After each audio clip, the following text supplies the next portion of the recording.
तो उम्मीद करता हूँ आप लोग बहुत अच्छे होंगे।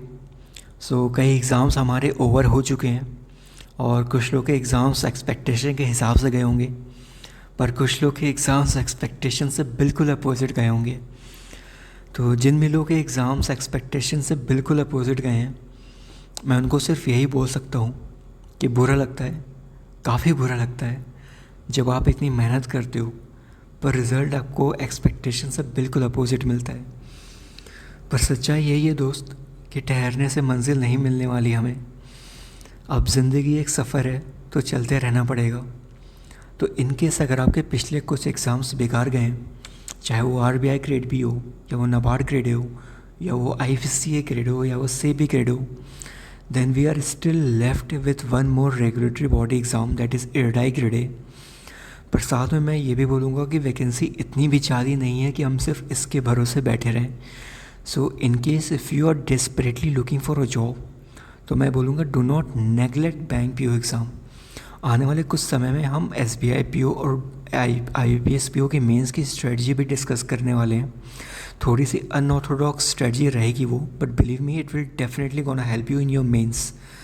तो आज जहाँ तक बात है, हम इरडाई ग्रेडे की करेंगे सिर्फ और सिर्फ फ़ेज़ 1 की।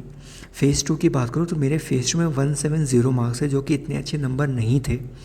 तो जो भी गलतियाँ मैंने फ़ेज़ 2 में की थी उसको मैं टेलीग्राम पर मेंशन कर दूँगा। इसके लिए अलग से वीडियो नहीं बनाऊँगा, पर हाँ कुछ कोचिंग इंस्टीट्यूट ने टॉपर्स के वीडियो रिलीज़ किए हैं, आप उनको ज़रूर देखिएगा। ठीक है, काफ़ी कुछ आपको हेल्प मिलने वाली है उस वीडियो से। तो जहाँ तक बात है फ़ेज़ 1 की, तो फ़ेज़ 1 में हमारे पास 90 मिनट्स का टाइम रहेगा, जो कि कंपोजिट टाइम है, तो कोई सेक्शनल टाइमिंग नहीं है। तो ये एक हिसाब से बहुत अच्छी बात होती है। तो जिस भी सेक्शन में आपकी स्ट्रेंथ है आप उससे शुरुआत कर सकते हो। जहाँ तक मैं अपनी बात करूँ तो मेरा इंग्लिश और जीए हमेशा से स्ट्रेंथ रहा है।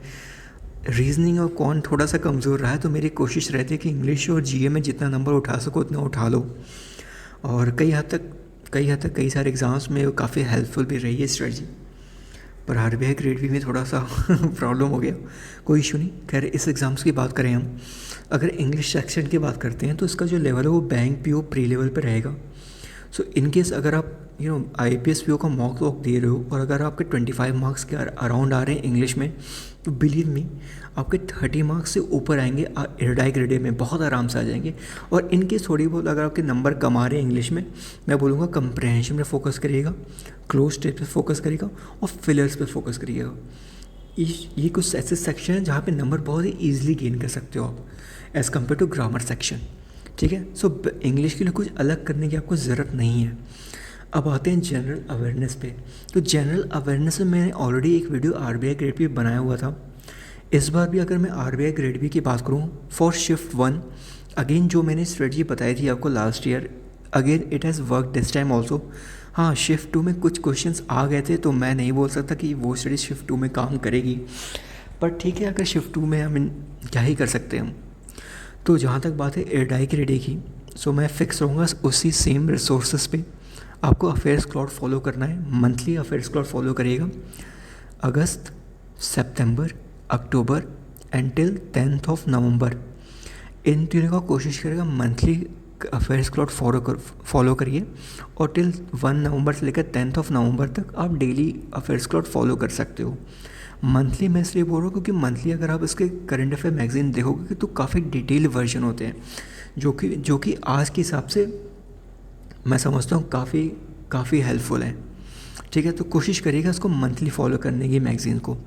जहाँ तक पीआईबी की बात है, मैं सिर्फ पहले भी मैंने बोला है, आज भी मैं बोलूँगा कि मनीष सर को फॉलो करिए of Anuj Jindal. I think अगर आप वीडियो देखने का आपके पास टाइम नहीं भी है तो उनकी पीडीएफ फॉलो करिए, उनकी पीडीएफ को कॉपी पेस्ट करिए अपने वन नोट में, उसको सेव करिए, उसको रिवाइज़ करिए। इससे ज़्यादा करने की ज़रूरत नहीं है, और इससे ज़्यादा करने की कोशिश करोगे तो आप लास्ट में रिवाइज़ नहीं कर पाओगे। ठीक है, तो पीआईबी में जस्ट फॉलो मनीष सर। जहाँ तक बात है फाइनेंस की, अब देखो फाइनेंस हमें करना है कि नहीं करना है। अगर मैं नाबार्ड ग्रेड का जनरल अवेयरनेस का सेक्शन देखूँ इस बार का, तो मैं बोलूँगा इसको नेगलेक्ट मत करिएगा। ठीक है, सो इस केस में क्या करना है आपको, वही करना है, आपको एरोटैप कृतिका मैम को फॉलो करना है। ठीक है, अगस्त, सितंबर, अक्टूबर मंथ आप फॉलो करिएगा, मोर और लेस आपका कवर हो जाएगा। और बिलीव में ये 3 सोर्सेज अगर आप फॉलो करते हो, you will easily get around 20-25 marks के अराउंड आपको आ जाएंगे, जो कि मैं बोलता हूँ बहुत अच्छे नंबर है। ठीक है, अब थोड़ा सा एक्स्ट्रा अगर आपको फॉलो करना है तो आप स्कीम्स रेफर करिएगा, खासकर ministry of finance, ministry of social justice empowerment, insurance related schemes आपको मिनिस्ट्री ऑफ फाइनेंस में मिल जाएंगे। अगर आप मेरी प्लेलिस्ट पे जाओगे तो मैंने ऑलरेडी काफ़ी सारे स्कीम्स अपलोड किए हुए हैं। इनकेस अगर आप कोई पीडीएफ से स्कीम फॉलो कर रहे हैं तो प्लेलिस्ट पे बस स्कीम्स देख लेना कौन कौन से इंपॉर्टेंट स्कीम्स हैं, और उसको आप अपने पीडीएफ से जो भी पीडीएफ फॉलो कर रहे हो उसको आप उससे आप पढ़ लेना।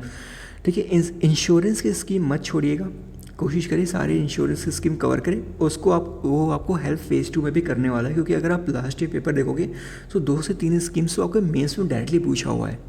ठीक है, so do not neglect schemes, खासकर मिनिस्ट्री ऑफ फाइनेंस और ministry of social justice empowerment के स्कीम्स को आप रेफर ज़रूर करिएगा।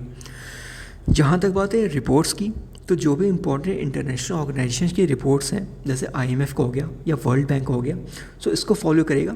हद से ज़्यादा रिपोर्ट फॉलो करने की कोशिश मत करिएगा। जहाँ तक बात है नेशनल रिपोर्ट्स की, जैसे हमारे थिंक टैंक है जैसे नीति आयोग है, या फिर कुछ इंपॉर्टेंट NSSO की सर्वे है उसको फॉलो कर सकते हैं आप। बजट फॉलो करना है, इकोनॉमिक सर्वे फॉलो करना है, that will be more than enough to get around 25 to 30 marks. और ज़रा नंबर लाने हैं, मैं बोलूँगा कि अगर आपने पिछले कुछ समय के अगर आपने इंश्योरेंस एग्ज़ाम दिए हुए हैं तो एक चीज़ आपने नोटिस की होगी कि IFSC रिलेटेड रेगुलेशंस पूछ रहा है इंश्योरेंस के। कुछ एग्ज़ाम्स में उन्होंने पूछा है, चाहे वो UIIC AO के एग्ज़ाम्स हो या असिस्टेंट के एग्ज़ाम्स हो। अगर आप क्वेश्चन देखोगे तो कहीं ना कहीं IFSC से रिलेटेड क्वेश्चन वो पूछ रहा है। तो इन केस अगर पढ़ने का आपका मन कर रहा है आप पढ़ सकते हो, नेगलेक्ट करना है पूरी तरह आप नेगलेक्ट कर सकते हो, कोई इशू नहीं होगा। आना होगा तो एक ही क्वेश्चन आएगा यार, एक ही क्वेश्चन आएगा। अब एक क्वेश्चन के लिए पूरा आपको रेगुलेशन पढ़ने की जरूरत नहीं है। पर इन केस अगर आप IFSC का फेज़ 2 दे रहे हो जो कि मोस्ट प्रोबेबली 13 अक्टूबर को है, तब तो आपको पढ़ना ही पढ़ना, तो एक तरह से आपको एडेड एडवांटेज मिल जाएगा। ठीक है, पर एक्स्ट्रा अगर आपको पढ़ने का मन है आप उसको नेगलेक्ट कर सकते हो इन द केस। पर साथ में आपको एयरडाई का वेबसाइट प्रेफर करना पड़ेगा। एयरडाई का फॉर्मेशन कब हुआ था, कौन सी कमेटी ने रिकमेंडेशन दिया है, एयरडाई का जो ये विजन था 2047 इसमें क्या क्या स्टेप एयरडाई ने लिया है, इसको आप रेफर अप करिएगा। इनफैक्ट लास्ट ईयर भी एयरडाई से कुछ क्वेश्चन आए थे फॉर्मेशन ईयर्स को लेकर या कमेटी को लेकर। ठीक है, I think for current affair this will be more than enough. पहला 3 चीज़ फॉलो करेंगे, you will get around 20-25 marks. Schemes follow कर लीजिएगा, report, economic survey, budget, 30 marks के अराउंड बहुत ईजिली आ जाएंगे आपके। करंट अफेयर क्वेश्चन इतना डिफिकल्ट नहीं आया था लास्ट ईयर। ठीक है, और उम्मीद करते हैं लास्ट ईयर पैटर्न ही फॉलो हो, क्योंकि अगर पैटर्न से थोड़ा रेडिकली अगर ट्रांसफॉर्म होता भी है तो वो डिफ़िकल्ट भी सबके लिए होगा। जैसा इस बार अगर आप नाबार्ड GA का सेक्शन देखोगे वो डिफ़िकल्ट सबके लिए था। ठीक है, सो हमारा कोशिश रहेगा कि हम पिछले साल के पैटर्न को ही फॉलो करें। ओके, जहाँ तक बात है क्वांट और रीजनिंग की, देखो मेरे नंबर कम ज़रूर आए हैं, पर इसका मतलब ये नहीं है कि लेवल कोई टफ़ था, लेवल टफ़ नहीं था। आप बैंक PO के प्री लेवल को ही फॉलो करिएगा और कोशिश करिएगा कुछ प्रैक्टिस कर लिए। कुछ इंपॉर्टेंट सेक्शन हो गए जैसे अरिथमेटिक के और स्पीड डिस्टेंस और compound interest, simple interest, average, number series, quality equation, that will be I think you will get sufficient marks.